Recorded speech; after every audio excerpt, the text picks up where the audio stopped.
My dear friends and audience, আমি doctor প্রদীপ মাইতি আজ স্বাস্থ্য সম্পর্কিত কিছু বলছি।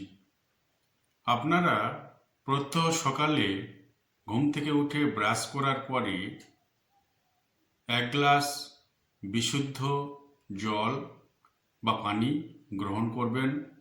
পরে আপনারা 1 গ্লাস বিশুদ্ধ জল বা পানিতে 2 চামচ চিনি, অল্প পরিমাণ ভালো লবণ এবং 1 ফালি পাতিলেবুর রস দিয়ে আপনারা সেটি শরবত করে গ্রহণ করতে পারেন।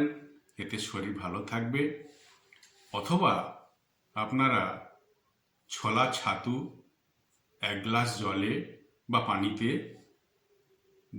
2 চামচ পরিমাণ ছোলা ছাতু, অল্প লবণ দেবেন, সঙ্গে একটু পাতিলেবুর রস দেবেন, দিয়ে আপনারা ওটি নেড়ে নিয়ে গ্রহণ করবেন।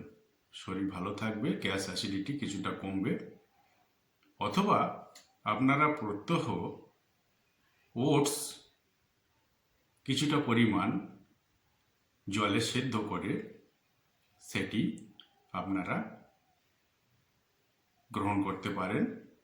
ওটস খুব ভালো, হালকা, সহজপাচ্য এবং যাদের ডায়াবেটিস রয়েছে, সুগার রয়েছে ইত্যাদি খুব উপকার হয় শরীরে। এগুলি আপনারা গ্রহণ করতে পারেন। ভিডিওটি ভালো লাগলে লাইক ও শেয়ার করবেন। সবাই সুস্থ থাকুন, ভালো থাকুন। নমস্কার।